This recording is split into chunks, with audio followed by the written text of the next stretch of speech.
இந்த மாதிரியான ஃபூட்டர்ஸ்லாம் நம்ம வாங்கி யூஸ் பண்ணும்போது அந்த ஃபூட்டரை நம்ம மிஷினில் ஒரு டைமும் கலட்டி மாட்டுறது தான் ரொம்பவே சிரமமாக இருக்கும். நம்ம ஃபூட்டரை அடிக்கடி சேஞ்ச் பண்ணுறோம் அப்படின்னா இந்த ப்ராடக்ட் கண்டிப்பாக நமக்கு இருந்தே ஆகணும். இது என்ன அப்படின்னு பார்த்தீங்கன்னா, இது ஃபூட்டர் சேஞ்ச் பண்ணுற ஒரு ஸ்க்ரூ தான். இந்த ஸ்க்ரூவை நம்ம ஒரு டைம் மிஷினில் ஃபிக்ஸ் பண்ணாலே போதும். இந்த ஸ்க்ரூவை எப்படி நம்ம மிஷினில் ஃபிக்ஸ் பண்ணுறதுன்னு பார்க்கலாம். இந்த ஸ்க்ரூவில் உள்ள எல்லா பார்ட்ஸையும் இந்த மாதிரி தனித்தனியாக ரிமூவ் பண்ணி எடுத்துக்கோங்க.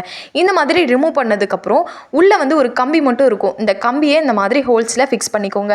இந்த மாதிரி ஃபிக்ஸ் பண்ணதுக்கப்புறம் நம்ம எப்படி வந்து ரிமூவ் பண்ணமோ அதை அதே மாதிரி நீங்கள் வந்து ஃபிக்ஸ் பண்ணிடுங்க. ஒரு மீடியம் டைட் மட்டும் கொடுத்துட்டு ஸ்க்ரூவை இந்த மாதிரி ப்ரெஷர் பண்ணிங்க அப்படின்னா நமக்கு ஈஸியாக வந்து இந்த மாதிரி வெளியில் வரும். இதுக்கப்புறம் நம்ம ஃபூட்டரை வந்து ஈஸியாக வந்து ஃபிக்ஸ் பண்ணிக்க முடியும். நம்ம எத்தனை ஃபூட்டர் சேஞ்ச் பண்ணுறதாலும் ஈஸியாக இது ஒரு ப்ரெஷர் மட்டும் கொடுத்தாலே போதும், ரொம்ப ஈஸியாக ஃபிக்ஸ் பண்ணிக்க முடியும். இந்த மாதிரி கம்மியான கேப் உள்ள ஃபூட்டர்ஸ் எல்லாம் நம்ம ஸ்க்ரூவில் வந்து ஈஸியாக வந்து ஃபிக்ஸ் பண்ண முடியாது. ஆனால் இந்த ஸ்க்ரூவோட கம்பி வந்து ரொம்ப லீனாக இருக்கிறனால நம்ம எல்லா ஃபூட்டருமே ஈஸியாக ஃபிக்ஸ் பண்ணிக்க முடியும்.